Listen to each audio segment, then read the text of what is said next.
అయోధ్యాకాండ. అవిఘ్నమస్తు శ్రీ మహాగణాధిపతి శ్రీ శ్రీరామచంద్ర.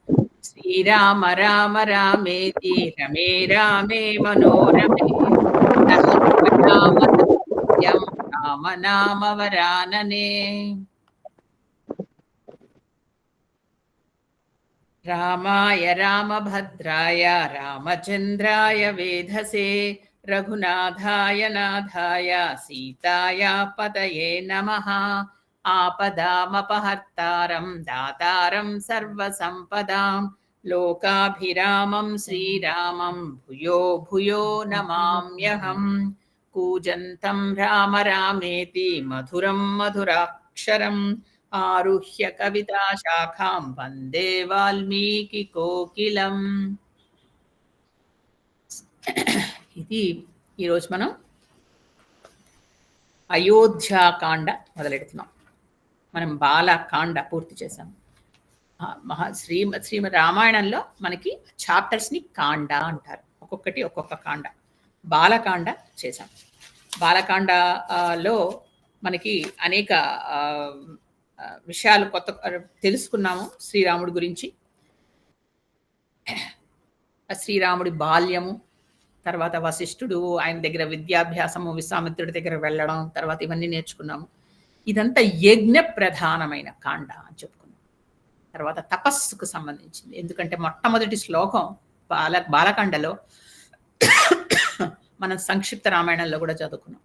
తపస్వాధ్యాయ నిరతం అంటూ తపహ అనే మాటతో మొదలైంది బాలకాండ.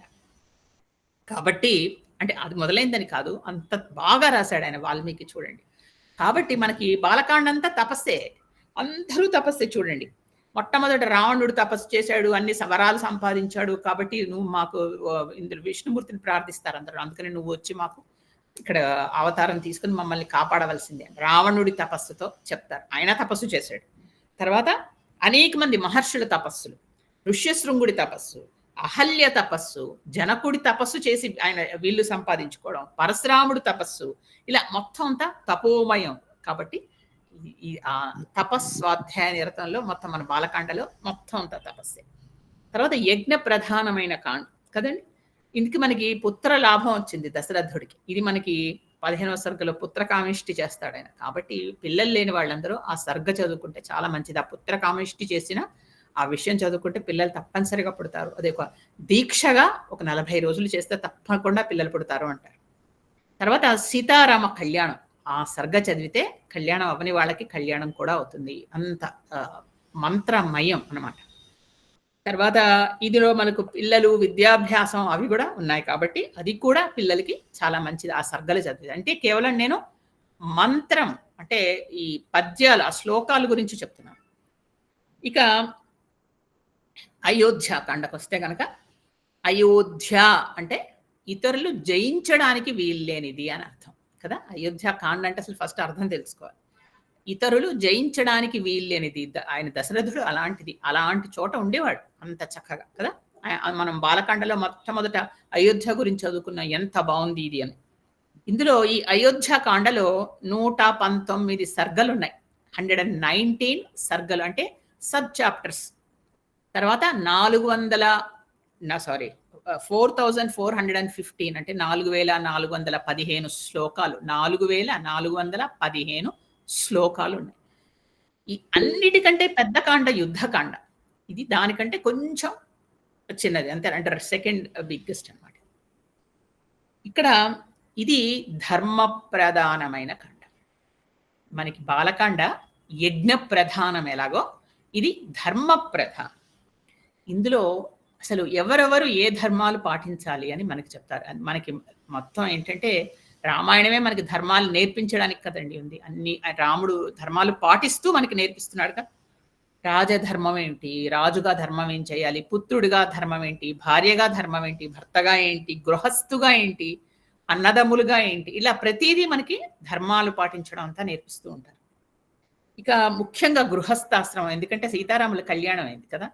వాళ్ళు ఎంత చక్కగా హాయిగా ఆనందంగా ఉన్నారు. ఆ తర్వాత గృహస్థులుగా ఉన్నప్పుడు ఇక ఈ కథ మొదలైంది. కాబట్టి గృహస్థులకి చాలా ఇంపార్టెంట్. ఒక కుటుంబంలోకి వచ్చాక వాళ్ళు ఏం చేయాలి అనేది సీతారాములను చూసి మనం నేర్చుకోవాలి. తర్వాత ఇప్పుడు ఇందాకే మనం భగవద్గీతలో చెప్పుకున్నాం. ఒక్కొక్కసారి క్రాస్ రోడ్స్‌లో ఉంటాం జీవితంలో. ఏం చేయాలి? 4 రోడ్లు కనిపిస్తుంటే ఎటెళ్ళాలి? అప్పుడు ధర్మాన్ని పట్టుకొనుంటే మనకి దారి తెలుస్తుంది అని శ్రీరామచంద్రుడు మనకి నేర్పిస్తాడు. ఎందుకంటే రాముడు పుట్టుకతోనే ధర్మమూర్తి కాదండి ఇక్కడ. ఆయన ధర్మాన్ని ఆచరిస్తూ ధర్మమూర్తి అయ్యాడు కదా! ఆయన కూడా మనలాగే మామూలుగా చిన్న పిల్లాడగానే పుట్టాడు. పుట్టిన తర్వాత ధర్మాన్ని పట్టుకుని పెద్దవాడై ఎలా ఆచరించాలో మనకి నేర్పించాడు.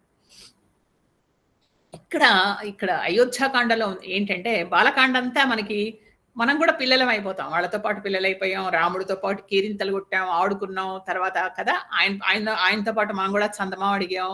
కౌసల్య ఊళ్ళో మనం కూడా ఆయన్ని రాలించాము. దశరథతో ఆడుకున్నాము. తర్వాత వశిష్ఠుడి దగ్గర ఆయన నేర్చుకోవడం అదంతా చాలా ఒక పసిపిల్లలతో ఉన్నట్టు ఆనందంగా గడిచాం.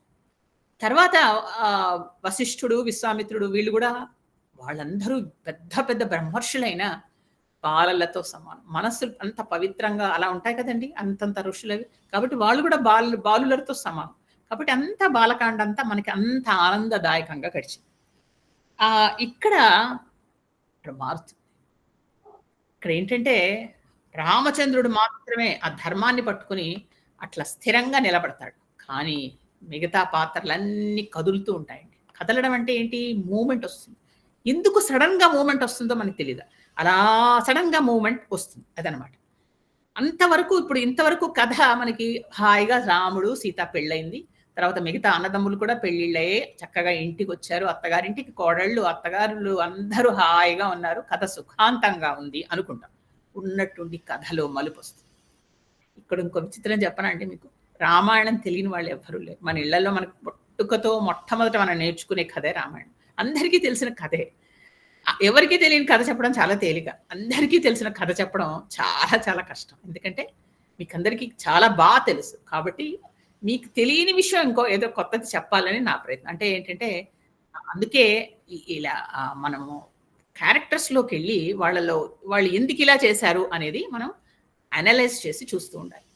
మీకు నేను చెప్పాను, భారతం చదివినప్పుడు కేవలం లాజిక్‌తో చదువుతాం. మోస్ట్‌లీ లాజిక్కే ఉంటుంది. ఇలా ఎందుకు, అలా ఎందుకు, ఇలా ఇక్కడ ఈ రాజనీతి ఇక్కడ పొలిటికల్‌గా ఏంటి స్టెప్ వేశారు, ఇక్కడ వీళ్ళు ఎందుకు, కృష్ణుడు ఇలా చేశాడు, అర్జునుడు ఇలా ఎందుకు చేశాడు, ఇలాగే పెడతాం. భాగవతంలో అదేం ఉండదు. కేవలం భక్తితో చదువుతాం. ఎందుకంటే అంత చిన్న శ్రీకృష్ణుడు ఇలా వెళ్ళి గోవర్ధనగిరి ఇలా ఎడం చేతి చిటికెన వేలి మీద ఎత్తాడు అంటే మనం నమ్ముతాం. ఎందుకంటే ఆయన భగవంతుడు అని నమ్మి ఆ కథ వింటాం, అందులో తరిస్తాం. రామాయణం అన్నీ ఉంటాయి ఇందులో. ఇటు భక్తి ఉంటుంది, ఇటు లాజిక్ ఉంటుంది. తర్వాత అందుకని ఏం చేయాలంటే మనం ఆ క్యారెక్టర్స్ అన్నిటిని అనలైజ్ చేస్తూ వీళ్ళు ఇలా ఎందుకు చేశారు, ఇలా ఎందుకు చేశారు, ఇలా అవడానికి కారణం ఏంటి అని అలా తెలుసుకుంటూ వెళ్ళాలి. ఇలా తెలిస్తే మనం రేపొద్దున మనం రామాయణం ఎవరైనా ఏదైనా అంటే డిఫెండ్ చేయొచ్చు. వాళ్ళకి పిల్లలకి తెలియకపోతే నేర్పించవచ్చు కదా. అది ఇక ఇందులో ఇంకొకటి ఏంటంటే కరుణారసభరితంగా ఉంటుంది అయోధ్యాకాండ.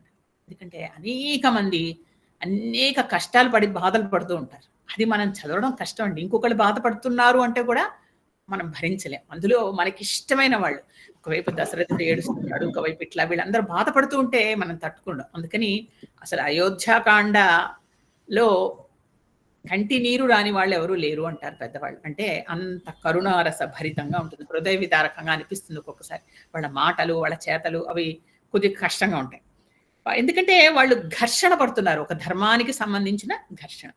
సుమంత్రుడి భావోద్వేగం ఉంటుందండి ఇందులో. సుమంత్రుడు అటు చెప్పలేడు, ఆ మంత్రి ఇటు చెప్పలేడు అన్న ఆయన బాధ. అంత పెద్దవాడు, అంత ఆయనకి ఎక్స్పీరియన్స్ ఉంటే ఆయన పడే బాధ చూస్తుంటే మనకే అయ్యో అనిపిస్తుంది. అలాగా ఇక్కడ మనం ముఖ్యంగా గమనించాల్సింది ఒకటి, వాల్మీకి ఆయన రాసే పద్ధతి ఏంటంటే ఆయన ఒక్కొక్క శ్లోకం రాసుకుంటూ వెళ్ళిపోతారు. ఈయన చెడ్డ, ఈయన మంచి అని ఏం చెప్పరు. రావణాసురుడి గురించి కూడా అంతే, రాక్షసుల గురించి చెప్పినా అంతే. మామూలుగా శ్లోకం చెప్పుకుంటూ వెళ్ళిపోతారు.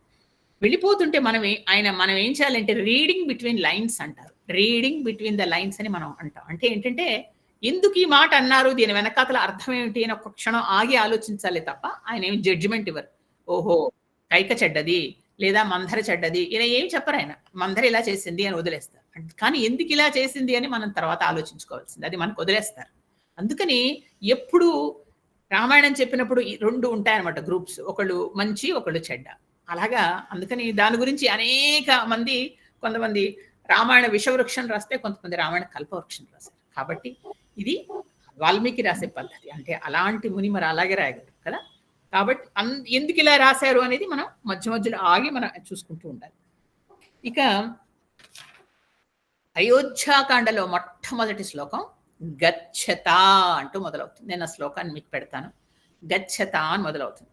అంటే గచ్చత అంటే వెళ్ళడం, వెడుతున్నారు అని మొదలవుతుంది. అక్కడ చూసారా, నేను చెప్పాను మీకు, నేను తపస్వాధ్యాయ నిరతంలో తపతో మొదలైంది బాలకాండ. అయోధ్యాకాండలో మనకి గచ్చత అనే మాటతో మొదలవుతుంది. ఏంటి వెళ్ళారు, ఎవరు వెళ్ళారు? ఇందులో అందరూ వెళుతూనే ఉంటారండి.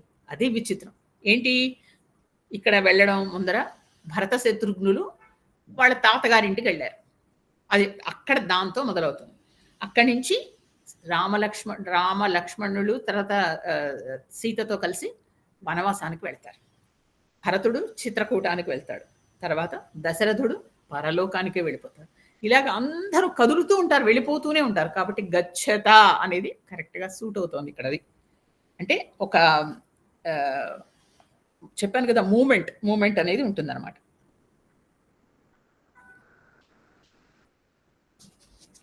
ఇక్కడ మొట్టమొదటి 2 సర్గల్లో శ్రీరాముడి లక్షణాలు, శ్రీరాముడి గురించి చాలా బాగా చెప్పబడతాయి.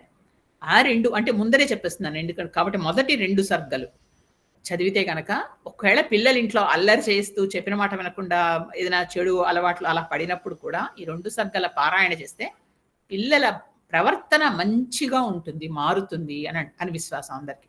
మొదటి 2 సర్గలు అయోధ్య కాండలో రాముడి లక్షణాలు చదవడం అంటే. ఇక ఇది మొట్టమొదటి కొంచెం కథ చెప్పుకుని మళ్ళా మనం ఇందులోకి వెళదాం. యుధాజిత్, ఇది ఈయన గురించి మనం అంతకు ముందు చదువుకున్నాం. ఎవరు యుధాజిత్ అంటే కైకేయి వాళ్ళ తమ్ముడు. కేకయ రాజ్యం, దశరథుడు పెళ్లి చేసుకున్నప్పుడు మొట్టమొదట కౌసల్యని చేసుకున్నాడు. ఆవిడకి పిల్లలు పుట్టలేదు. తర్వాత సుమిత్ర, తర్వాత ఆవిడకి పుట్టకపోతే చిట్ట చివరికి కైకేయిని చేసుకున్నాడు. కైకేయి వయసులో చాలా చిన్నది, ఆయనకి ఆవిడకి తేడా ఉంది అని. ఆవిడ చాలా అందగత్త, చాలా యోగ్యురాలు. కేకయ దేశం వెళ్ళి అక్కడి నుంచి ఆవిడ పెళ్లి చేసుకుని తెచ్చాడు. ఆ కేకయ్య రాజుకి ఒక కూతురు, ఒక కొడుకు. ఈవిడ కైకేయి కూతురు, కొడుకు పేరు యుధాజిత్. ఆయన యుధాజిత్ ఆయన ఏం చేశాడు, ఒకసారి పిల్లల్ని చూద్దామని, పిల్లలు పుట్టాక పెద్దవాళ్ళు అయ్యాక ఆయన అక్కడి నుంచి వచ్చాడు. వచ్చి మనకి అయోధ్య నగరం వచ్చేసరికి అయోధ్యలో ఎవరూ లేరు, అంతఃపురంలో. ఏమయ్యారు అంటే అక్కడ శ్రీరాముడికి వివాహం అవుతోంది, స్వయంవరం అయింది, అందరూ అక్కడికి వెళ్ళిపోయారు అన్నారు. కనీసం పాప ఆయన కబురు కూడా పెట్టలేదు వీళ్ళు. అంటే మరి పెట్టాలి కదా తాతగారికి. అంటే అప్పటికప్పుడు ఆయన విల్లు విరిచాడు, సడన్ గా పెళ్లి కుదిరింది, వీళ్ళు వెళ్ళిపోయారు తప్ప కబురు పెట్టలేదు దశరథుడు. కానీ అలాంటప్పుడు నిజంగా మనం ఉన్నాం అనుకోండి, అక్కడికి వెళ్ళాము, అక్కడ లేరు ఇంట్లో వాళ్ళు, లేదు పెళ్లికి వెళ్ళిపోయారు అంటే మనకు కోపం వచ్చేస్తుంది. చూసారా, పెళ్లికి వెళ్ళారు, కనీసం నాకు మాట మాత్రం చెప్పలేదు, నేను మేనమావును కదా, నన్ను పిలవనే లేదని కోపం వచ్చేస్తుంది కదా. పెళ్లికి వెళ్ళాం మనం. కానీ యుధాజిత్ చూడండి ఎంత మంచివాడు. ఆయన ఇలాంటి మనసులో పెట్టుకోలేదు. అయ్యో పెళ్ళవుతోంది నా మేనల్లుడిది, నా చెల్లెలు కొడుకుది, నేను వెళ్ళకపోతే ఎలాగని మళ్ళా అక్కడి నుంచి ఆయన జనకుడి ఇంటికి వెళ్ళాడు. వెళ్ళి పెళ్లి చూశాడు. అందరు అక్కడికి వెళ్ళేసరికి అనుకోకుండా లక్ష్మణుడిది, భరతుడిది, శత్రుఘ్నుడిది ముగ్గురికి పెళ్లిళ్ళు అయిపోయాయి. అంటే 4 పెళ్లిళ్ళు ఒకటేసారి అయ్యాయి కదా. అన్నీ చూశాడు యుధాజిత్. చూసి అందరినీ ఆశీర్వదించి వెళ్ళాడు. అంటే అలాంటి మంచి మేనమావ. మన ఎవరిని అదే చెప్పాను కదా, జడ్జిమెంట్ చేయకూడదు ముందరే, వీళ్ళు చెడ్డవాడు, వీళ్ళు మంచివాడు. కాబట్టి మంచివాడు ఆయన కూడా. వెళ్ళిపోయిన తర్వాత మళ్ళా ఏమైందంటే, అదే మనకి మొట్టమొదటి శ్లోకం. ఆ కేకయ్య రాజు అంటే యుధాజిత్తు తండ్రి, అంటే కైకేయి తండ్రి అన్నాడు, నాకు ఆ పిల్లల్ని మళ్ళా మనవాళ్ళని చూడాలనుంది భరతుడిని, కాబట్టి నువ్వు వెళ్ళి వాడిని తీసుకునిరా అని చెప్పాడు. అనేసరికి మళ్ళా మేనమావ అయోధ్య వచ్చాడు. వచ్చి నాకు భరతుడిని తీసుకువెళ్ళాలి వెనక్కి, అంటే తాతగారు పిలుస్తున్నారు, ఒకసారి తీసుకెళ్తాను అని చెప్పాడు. దశరథుడు వెంటనే అలాగే తీసుకెళ్ళు అని చెప్పాడు. అంతకు ముందర సీతారాములు, తర్వాత లక్ష్మణుడు, భరతుడు, శత్రుఘ్నుడు వాళ్ళ భార్యలతో హాయిగా ఉన్నారు అంతఃపురంలో. అందరూ కొత్త పెళ్లి కూతుళ్ళు ఇంటికి వచ్చారు. అందరిగా కొత్తగా పెళ్ళైన వాళ్ళు మీరు ఊహించుకోండి. ఒకళ్ళు ఇద్దరు, ఒక కూతురు కోడలు, ఒక కొడుకు కోడలు ఇంట్లో ఉంటేనే మనకి ఎంత సరదాగా ఉంటుంది కొత్తగా పెళ్ళిన వాళ్ళు. అలాంటిది 4 కొడుకులు, 4 కోడళ్ళు ఇల్లంతా తిరుగుతుంటే 3 రాణులు, దశరథుడు ఆనందంగా ఉన్నారు.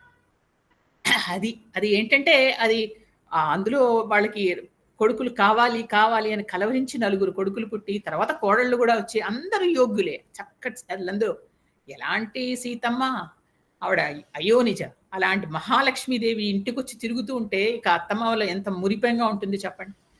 ఆ ఆనందంలో ఉన్నారు అందరూ. అలాంటప్పుడు ఈయన వచ్చాడు. అది ఏంటంటే రామాయణంలో విచిత్రం.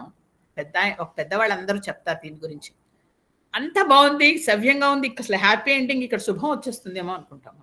చక్కగా పెళ్ళయింది, వెనక్కొచ్చారు, అందరూ హాయిగా ఉన్నారు. దే లీవ్డ్ హ్యాపీలీ ఎవర్ ఆఫ్టర్ అంటాం కదా, హ్యాపీగా ఉన్నారు, ఇక్కడ శుభం అని వస్తుంది అన్నప్పుడు ఉన్నట్టుండి ఒక పాత్ర ప్రవేశిస్తుంది, కథ మలుపు తిరిగిపోతుంది రామాయణం. ఇది మనకు అక్కడక్కడ చూడండి, చాలా చోట్ల నేను మీకు ఎప్పటికప్పుడు చెప్తూ ఉంటాను. ఇది చాలా విచిత్రంగా జరుగుతుంటుంది. ఇది కేవలం రామాయణంలో ముఖ్యంగా మలుపు తిప్పేది ఇక్కడ చాలా మటుకు ఆడపాత్రలు, అంటే ఆడవాళ్ళే తిప్పుతూ ఉంటారు. ఎందుకు ఇలా జరుగుతుందో మరి చూడండి. కాబట్టి ఇక్కడ మొట్టమొదటి ఏమవుతుంది, అందరూ ఉన్నారు హాయిగా. మేనమావ ఏమి ఇక్కడ మలుపు తిప్పలే, మలుపు తిప్పపోయే ఆవిడ తర్వాత వస్తుంది. మేనమావ వచ్చాడు, అన్నాడు నాకు ఇలా పంపించాలి. దశరథుడు అలాగే తప్పకుండా తీసుకెళ్ళు అన్నాడు. అంతేగాని దశరథుడు వెంటనే వెళ్ళి కైకేయిని ఏమి పంపించాలని ఒక డిస్కషను, తర్వాత భరతుడిని పిలిచి ఏంటి నువ్వు వెళతావా అని అడగడం, భరతుడు దబుక్కున్న లోపలికి వెళ్ళి మళ్ళీ మాండవి భార్యను పిలిచి నేను వెళ్ళొస్తాను, కాసిన రోజులు వెళ్ళాలా, ఏమీ లేవండి, అలాంటివి లేనే లేవు. కేవలం నా కొడుకుని నేను పంపిస్తున్నాను, ఆయన వెంటనే అలాగే నేను తీసుకెళ్తాను. చాలా దూరం అక్కడి నుంచి ఒక 8 రోజులు ప్రయాణం చేసి వెళితే ఆగకుండా అప్పుడు కేకయి దేశం వెళ్ళాలట. అక్కడి నుంచి భరతుడిని తీసుకువెళుతూ భరతుడు తనతో పాటు శత్రుఘ్నుడిని కూడా తీసుకువెళ్ళాడు. అది మొట్టమొదటి శ్లోకానికి అర్థం. అంటే భరతుడు వెళుతూ శత్రుఘ్నుడిని తీసుకుని వెళ్ళాడు, అంటే ఏదో ఒక వస్తువుని తీసుకెళ్ళినట్టుగా తీసుకెళ్ళిపోయాడు. శత్రుఘ్నుడు నేను రావాలా వద్దా ఉండండి ఒకసారి కనుక్కొని చెప్తా, మా అమ్మని అడగద్దా, మీరు వెళ్ళిపోతుంటే అందులో భరతుడు అంటే తన మేనమావ ఇంటికి వెళ్ళాడు. శత్రుఘ్నుడికి మేనమావ ఏం కాదే, శత్రుఘ్నుడు సుమిత్ర కొడుకు కదా, సుమిత్ర కాదు కదా, ఆవిడ రాజ్యం వేరు. కానీ అలాంటి లేవండి. శత్రుఘ్నుడికి ఒకటే ఉంది, ఏంటంటే లక్షణం భరతుడిని అనుసరించడం, అంతే. అది చాలా గొప్ప లక్షణం. కాబట్టి ఆ విధంగా ఎప్పుడూ ఒకటేనండి రామాయణంలో. రాముడి ధర్మాన్ని లక్ష్మణుడు కాపాడినట్టు భరతుడి ధర్మాన్ని శత్రుఘ్నుడు కాపాడుతూ ఉంటాడు. కాబట్టి ఆయన అనుసరించడం ఒకటే. మీరు రామాయణం అంతా వెతికితే శత్రుఘ్నుడు వచ్చి శ్రీరామచంద్రుడు సేవ చేశాడని మనకి ఎక్కడ కనపడదు. అలా ఎప్పుడు మనకు కనపడదు. అందరూ కలిసే ఉంటారు, కానీ ఆయన ఎప్పుడు భరతుడితోటే ఉంటాడు. అదేలాగా అంటే కాదు. నీ పెద్దవాళ్ళు ఈయన భరతుడు రాముడికి సేవ చేసినప్పుడు శత్రుఘ్నుడు భరతుడు సేవ చేస్తాడు. అంటే పెద్దల సేవ చెయ్యమని అలాంటి శ్లోకంతో మనకి మొదలవుతుంది. అంటే ఇక్కడ ఏంటంటే అలా చేసి తరించండి అని మనకి ఇండైరెక్ట్ గా ఒక లెసన్ చెప్తున్నారు అనమాట. ఇక్కడ అలా బయలుదేరి వెళ్ళి, అంటే శత్రుఘ్నుడు ఎలాంటి వాడు అంటే ఆయన శత్రుఘ్నుడు అంటే శత్రువుల్ని జయించిన వాడు. ఏం శత్రువులు అంటే అంత శత్రువుల్ని ఎప్పుడో జయించాడు. ఆయనకు అలాంటి కామక్రోధాలు ఇలాంటివి లేవు, అంత గొప్పవాడు శత్రుఘ్నుడు. ఆయన భరతుడిని అనుసరించి భరతుడు తీసుకెళ్ళిపోతే ఆయన కూడా వెళ్ళిపోయాడు. కాబట్టి శత్రుఘ్నుడు భరతుడు యుధాజిత్తుతో కలిసి కేకయి దేశం వెళ్ళిపోయారు.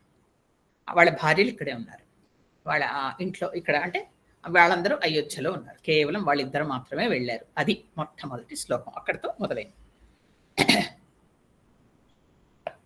ఇక్కడ మనం కొంచెం వెనక్కి వెళ్ళి చూసుకున్నాం. మనకి కొన్ని చెప్పని విషయాలు ఉంటాయి. అదే కదా చెప్పాను నేను, ఇన్ బిట్వీన్ లైన్స్ వదిలేస్తూ ఉంటారని చెప్పడం. అంతకు ముందర అశ్వమేధ యాగం చేశారు, పుత్రకామిష్టి చేశారు కదా. మొట్టమొదటి బాలకాండలో పిల్లలు కావాలి అని దశరథుడు. అప్పుడు అందులో మనం చెప్పుకున్నాం, ఆయన ఒక దూతలతో అందరికీ వర్తమానం పంపించాడు, మీరందరూ రండి ఇక్కడ నేను యజ్ఞం చేస్తున్నాను. అప్పుడు కేకయి దేశానికి కూడా పంపించాడు, మీరు కూడా రండి అని దూతలతో పెట్టాడు.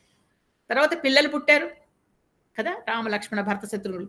అప్పుడు మనకి ఎక్కడ రాలేదు, ఆయన కేకయి దేశానికి కబురు పెట్టాడు, కేకయి నుంచి ఎవరో వచ్చారు, బహుమతులు తెచ్చారు, ఏమీ లేదు. పెళ్లికి పిలిచారా, పిలవలేదు, ఎందుకంటే పెళ్లికి వీళ్ళందరూ వెళ్ళిపోయారు అని అర్థం చేసుకుంటారు వాళ్ళు అని దశరథుడు అన్నాడో లేదో కూడా మనకి ఏమీ తెలియదు, ఎక్కడా మాటే లేదు. కాబట్టి అప్పుడు ఏమీ వెళ్ళలేదు. ఇప్పుడు వాళ్ళకి మాకు తెలియలేదు, మాకు పిలవలేదు అని అలాంటివి లేవు, కాబట్టి వాళ్ళందరూ పెళ్లికి వచ్చారు.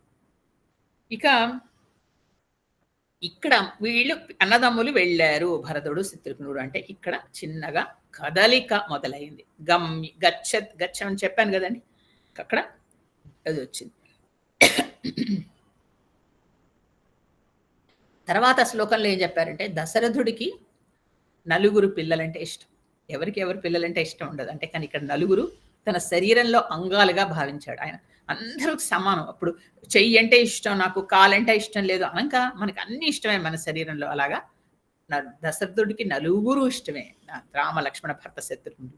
పాపం అక్కడికెళ్ళిపోయారే పిల్లలిద్దరూ, వాళ్ళెలా ఉన్నారు అని అనుకునేవాట. అక్కడ భరతుడు, శత్రుఘ్నుడు కూడా అలాగే అనుకునేవాట. అయ్యో! అక్కడ నాన్నగారు ఎలా ఉన్నారో, అన్నయ్య ఎలా ఉన్నాడో, లక్ష్మణుడు ఎలా ఉన్నాడో అని వీళ్ళ గురించి ఆలోచిస్తూ ఉండేవాట వాళ్ళు. అంతే అంత మంచి అన్నదమ్ముల మధ్య అన్యోన్యత ఉంది అని చెప్పడం. ఇంత ఉన్నా దశరథుడికి ఇక్కడ ఏం చెప్పారంటే, పెద్ద కొడుకంటే కొంచెం ఎక్కువ ఇష్టం అని చెప్పారు. అది తప్పు కదా, పార్షాలిటీయా? అదేంటది? నలుగురు ఉన్నప్పుడు నలుగురు ఈక్వల్ అందరూ సమానం అని మాట అంటూనే వాల్మీకి మళ్ళా అలా ఎందుకన్నారు అంటే, రామో రతికర పితుహు అంటారు. రామో రతికర పితుహు అంటే తండ్రికి ఏదైతే ఇష్టం అవుతుందో అలాంటి పనులన్నీ చేస్తుండేవాట. అంటే కావాలని కాదు, ఆయన్ని మెప్పించడానికి కాదు. కొన్ని కొన్ని ఇష్టాయిష్టాలు ఉంటాయి తల్లిదండ్రులకు కదా, అది పిల్లలు గమనించకపోయినా చేశారనుకో తల్లిదండ్రులకు ఆనందం ఇస్తుంది. ఇప్పుడు ఫర్ ఎగ్జాంపుల్ నాకు పుస్తకాలు చదవడం అంటే చాలా ఇష్టం. ఇప్పుడు నా పిల్లలు వచ్చి వాళ్ళు కూడా విపరీతంగా పుస్తకాలు చదువుతున్నారు అనుకోండి, నాకు చాలా సంతోషంగా ఉంటుంది. అబ్బా! ఎంత బాగా చదువుతున్నాడో, వీడు ఎంత చక్కగా చేస్తున్నాడో అని ఒకలాంటి ప్రత్యేకమైన అభిమానం. అంటే వాళ్ళతో అది నా హాబీ, నేను వాడితో డిస్కస్ చేయొచ్చు ఇలా అనిపిస్తుంది కదా. అలాగో ఏంటో మరి దశరథుడు అంటే, దశరథుడికి రాముడు అంటే తెలియని ప్రత్యేకమైన అభిమానం ఏర్పడింది అని దానికి మళ్ళీ ఆయనే సమాధానం చెప్తున్నారు వాల్మీకి. ఎందుకు అంటే, ఎందుకంటే రాముడు ఎవరో కాదు, శ్రీ మహావిష్ణువు ఆయన ఇంట్లో నడయాడుతున్నాడు అన్నాడు. ఎంత చక్కగా చెప్పారు చూడండి. శ్రీ మహావిష్ణువే దిగి వచ్చి వాళ్ళ ఇంట్లో ఎదురుకుండా తిరుగుతూ ఉంటే ఆయన ఎవరు ఇష్టపడరండి? మహావిష్ణువు మన ఎదురుకుండా తిరుగుతూ ఉంటే మనకు తెలియకుండా ఇష్టపడమా? భగవంతుడు కదా. అందువల్ల ఆయన్ని అత్యంత ఇష్టపడుతున్నాడు. ఆయన గుణగణాలే కాదు, ఆయన ఉండడమే భగవంతుడు ఉంటే అలా అలా ఉంటుంది. అలా ఆయన్ని ఇష్టపడుతున్నారు అని చెప్పాడు. పైగా అనుకుంటాట ఆయన మనసులో, పైకి ఏం చెప్పడు దశరథుడు, కానీ ఆయనకిట అయ్యో ఇలా ఇంత ఇంత మంచివాడు, ఇంత చక్కటివాడు, వీడేంటో అమాయకుల్లా ఉన్నాడు, ఎలా ఉంటాడు అనుకుంటాట. ఎవరి గురించి? రాముడి గురించి. అంటే ఆయనకు తెలియదు కదా, పుత్రవాత్సల్యం అంత పిచ్చండి. నా కొడుకు అనే పిచ్చి, పెద్ద కొడుకు అని మరి ఎంత పిచ్చి ఆయనకి ఎక్కువ. కాబట్టి ఆయన గురించి అయ్యో నా కొడుకు ఎలా ఉంటాడు, ఆ కొడుకు ఎవరో తెలియదు ఆయనకి. అదొక విచిత్రమైన విషయం ఏంటంటే, దశరథుడికి తన కొడుకే సాక్షాత్తు శ్రీ మహావిష్ణువు అని తెలియదు. ఆయన ఎంతసేపు ఒక మామూలు ఒక మానవుడి కిందే ఆయన భావిస్తూ వచ్చాడు. ఆ విధంగా ఆయనతో ఉన్నాడు అనమాట.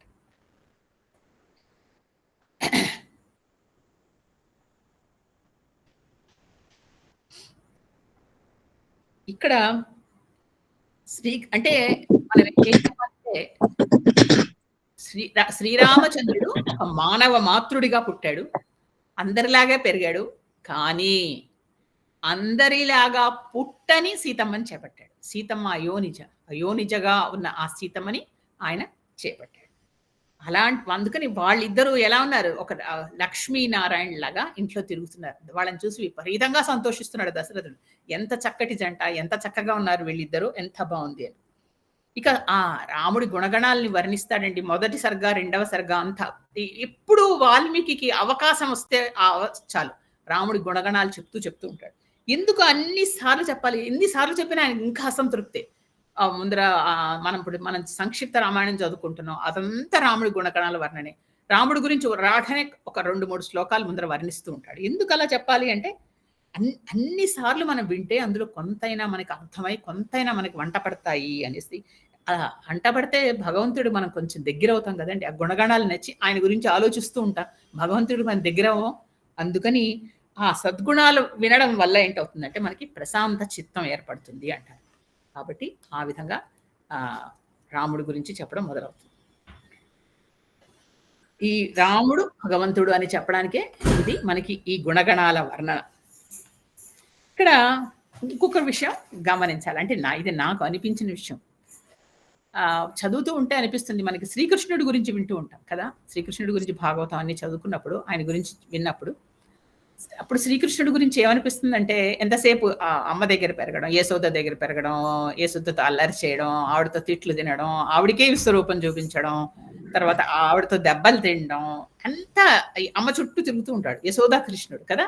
అంటే నందుడితో లేడా అంటే ఉంటాడు, కానీ అమ్మ చుట్టూ, అమ్మ కొడుకు కదా, అమ్మ కూచి అంటాం, అలా ఉంటాడు శ్రీకృష్ణ పరమాత్మ. రాముడు చాలా తేడా అండి. రాముడు ఏంటో ఎప్పుడూ దశరథుడితో ఆయనది ఎక్కువగా ఉంటాడు. అంటే యశోదతో లేడా మళ్ళా కదా, మళ్ళా యశోదతో సారీ మళ్ళా కౌసల్యతో లేడా, కౌసల్యతో ఉన్నాడు, కౌసల్యతో లేకుండా లేడు, కౌసల్య కూడా ఇష్టమే. కానీ ఇక్కడ ఆయన నాన్న కూచి అంటాను నేనండం, నా పర్సనల్గా నేనండం ఏంటంటే నాన్న కూచి, నాన్న ఆయన దశరథుడి కొడుకు. ఒక నిమిషం అండి.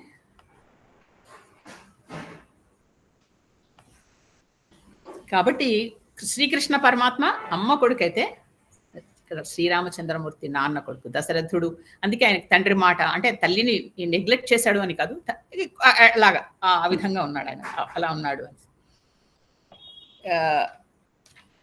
రాముడి గుణగణాలన్నీ ఆయన చూస్తున్నాడు, మురిసిపోతున్నాడు. ఓహో నా కొడుకు ఇలా ఉన్నాడు, ఇలా ఉన్నాడు, ఇంత ధర్మాత్ముడు, ధర్మాన్ని ఎక్కువగా చూస్తూ ఉండేవాడు.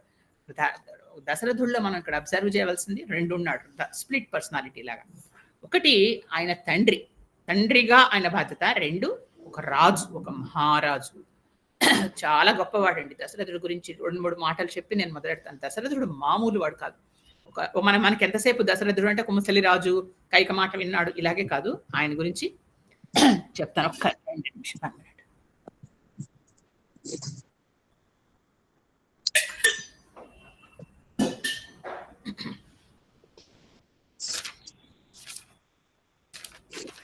ఈ దశరథుడి గొప్పతనం ఏంటంటే ఆయన చాలా పరాక్రమవంతుడు.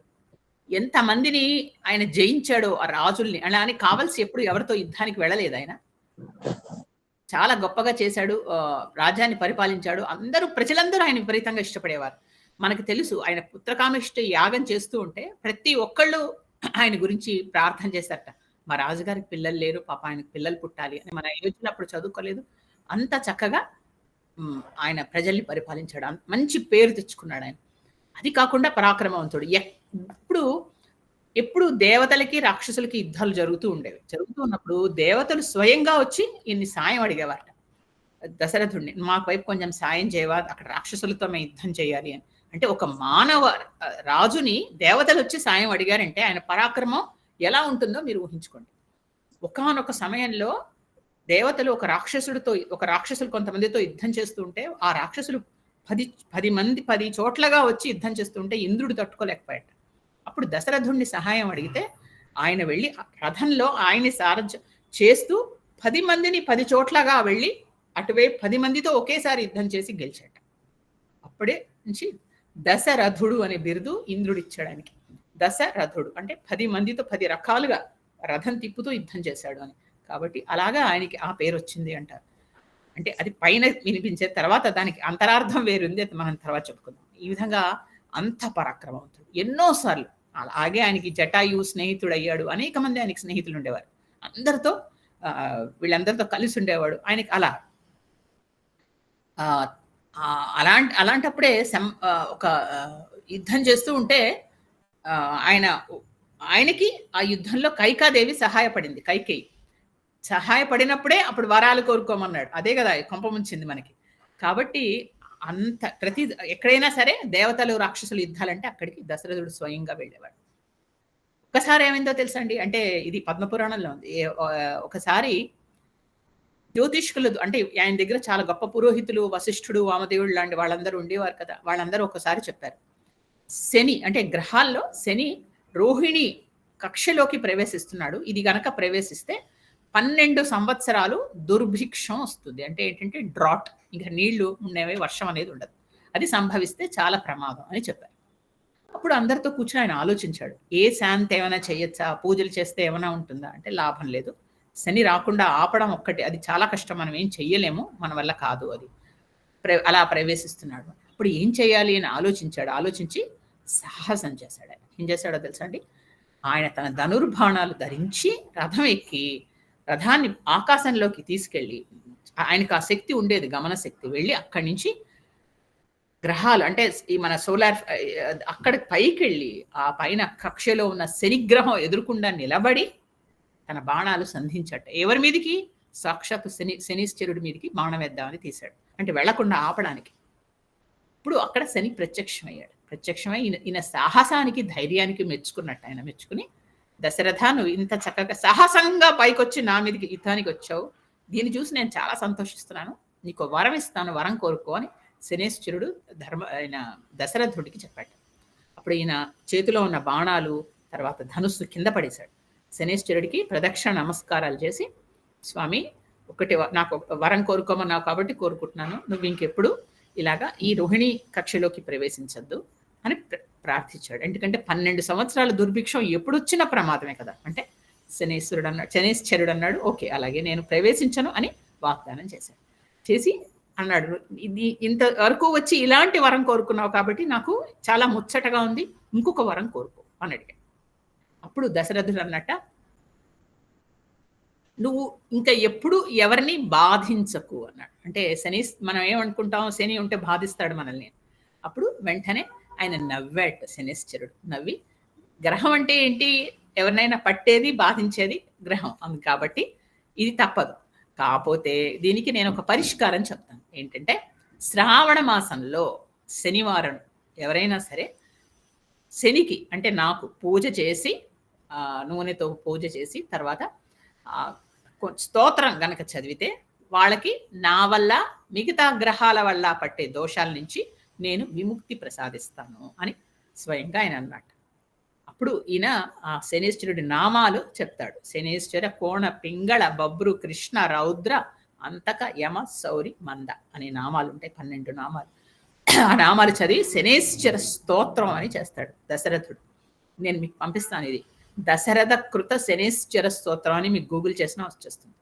ఇది చాలా అంటే శని బాధలు ఎక్కువగా ఉన్నవాళ్ళు ఈ స్తోత్రం చేయడం అని చెప్తారు పెద్దవాళ్ళు, చాలా పెద్ద స్తోత్రం. అది చేస్తాడు. చేసి వెంటనే ఆయనకి అలా చెప్పిన తర్వాత అప్పుడు మళ్ళా దశరథుడు ఆయనకి నమస్కారం చేసి శనేశ్వరుడికి తన రాజ్యానికి తిరిగి వస్తాడు. వచ్చి సంతోషిస్తాడు, ఇంకెప్పుడు 12 సంవత్సరాల దుర్భిక్షం ఈ ప్రపంచంలో రాదు. తర్వాత ఈ విధంగా ఆయన దానికి ఒక ఉపశమనం చెప్పాడు అని సంతోషించి 2 వరాలు పొంది చేరాడు. అంత గొప్పవాడు దశరథుడు. అలాంటి గొప్పవాడు పిల్లలు లేక ఈ యాగం చేసి సాక్షాత్తు శ్రీమన్నారాయణనే కొడుకుగా ఆయన పొందినవాడు. ఆయన ఈ ముందర మనం ఒక చిన్న హిస్టరీ చెప్పుకోవాలి ఇక్కడ. ఎప్పుడైతే ఈ ఆ కైకేయిని వివాహం చేసుకుంటున్నాడు ఆయన, అంటే పిల్లలు లేక కౌశల్యం చేసుకున్నాడు, సుమిత్రం చేసుకున్నాడు, తర్వాత కైకేయిని చేసుకున్నాడు. కైకేయి వయసులో చిన్నది. చేసుకుంటున్నప్పుడు తండ్రి కేకయ్య రాజు కదా, ఆయన ఏమన్నాడంటే, నా కూతుర్ని వివాహం చేసుకోవడం ఇంతక పెద్ద సార్వభౌముడివి నువ్వు వచ్చి అడుగుతున్నావు, నేను ఒప్పుకుంటున్నాను, కానీ రేపొద్దున వాళ్ళందరికీ మిగతా వాళ్ళకి పిల్లలు పుట్టి నా కూతురికి కూడా పుడితే అప్పుడు వాళ్ళు 3వ రాణి పెద్ద భార్యకే వాళ్ళకే నువ్వు పట్టం కడతావు, అప్పుడు నా కూతురు మనవలు ఏమిటవుతారు. అందువల్ల నా కూతురికి పుట్టిన పిల్లాడికే నువ్వు కనుక రాజ్యం ఇస్తే అప్పుడు నాకు ఈ వివాహం ఇష్టమే అని చెప్పాడు. దానికి దశరథుడు ఓ నిమిషం ఆలోచించాడు. కౌశల్యక పుట్టలేదు, పుడతారో లేదో నమ్మకం లేదు, సుమిత్రకి లేరు, మిగతా రాణులకి లేదు. కాబట్టి కైకేయికి ఇప్పుడు మనం ఆయన పెళ్లి చేసుకుంటుందే సంతానం కోసం, అందుకని పుట్టి ఇస్తే వాళ్ళకి రాజ్యం ఇవ్వచ్చు, దానివల్ల ఏమి నష్టం లేదు అని వాగ్దానం చేశాడు. ఇది సత్యం. వాగ్దానం చేసిన కానీ ఆ విషయాన్ని పదే పదే కేకయ్య రాజు వచ్చి ఈయనకి ఏం చెప్పలేదు. ఇది మనం గ్రహించాలి. కేకయ్య రాజు ఈ విషయం వచ్చి ఏమంటో మీరు మాకు గుర్తుందా, మీరు మాకు వాగ్దానం చేశారు, మా అమ్మాయికి అబ్బాయి పుట్టాడు, విషయం గుర్తుందా, ఏనాడు అడగలేదు. తర్వాత యుధాజిత్తు అంటే కేకయ్య రాజు వాళ్ళ కొడుకు, అంటే కైకేయి వాళ్ళ అన్నయ్య వచ్చినప్పుడు ఒకసారి ఇప్పుడు వచ్చాడుగా భరతుడిని తీసుకెళ్ళడానికి, అప్పుడు చేయండో బావగారు అది గుర్తుందా అని అడగలేదు. ఎప్పుడు ఎవరు అడగలేదు ఆ విషయం. కైకేయికి కూడా తెలుసు, కానీ కైకేయి కూడా ఇంతవరకు ఎప్పుడు అడగలేదు. ఇలాగే జరుగుతుంది. కానీ ఈయనకి దశరథుడికి అది ఎక్కడో ఉంది మనస్సులో, ఎందుకంటే అది వాగ్దానం చేశాడు. ఒకసారి అది సత్యం కదండి, చేసినప్పుడు అది తీర్చాలి. కానీ ఎదురుకుండా కనిపిస్తోంది ధర్మాత్ముడు కనిపిస్తున్నాడు కదండి. ధర్మాన్ని కాపాడాలి ఆయన. ఒక ధర్మాత్ముడు రాజుగా రావాలి, తన ప్రజల్ని బాగా చూసుకోవాలి, అందరినీ కన్నబిడ్డల్లాగా చూసుకోవాలి. అది కేవలం రాముడు మాత్రమే చేయగలడు అని, అందుకని రాముడిని రాజుగా చేస్తే బాగుంటుంది. కానీ ఎక్కడైనా ఈయన వచ్చేస్తాడేమో, మళ్ళా కైకేయి గొడవ చేస్తుందేమో, భరతుడు అడుగుతాడేమో అనే మనసులో చిన్న భయం ఉంది ఆయనకి. ఇలాంటి సందిగ్ధంలో ఆయన నలుగుతున్నాడు. నలుగుతూ ఉంటే ఈ లోపల ఏమైందంటే ఆయనకి రాత్రి పడుకుంటే పీడకలలు రావడం మొదలెట్టాయి. అంటే తనకి ఏదో అవుతున్నట్టు, అనేక ఏదో చూసారా ఆకాశంలో ఏదో ఉల్కలేవో మీద పడిపోతున్నట్టు, ఇంకా రకరకాల పీడకలలు వస్తున్నాయి. అప్పుడు వెంటనే పురోహితులకి చెప్పాడు, ఇలా పీడకలలు వస్తున్నాయి చూడండి. అప్పుడు వాళ్ళందరూ ఆయన జాతకం తీసి చూశారు. చూసి చెప్పారు, లేదు ఇప్పుడు మీకు జాతకం బాగోలేదు, గ్రహాలన్నీ అసలు చాలా మంచి స్థితిలో లేవు, కాబట్టి ఇప్పుడు ఏదో పెద్ద ఉపద్రవం రాబోతోంది.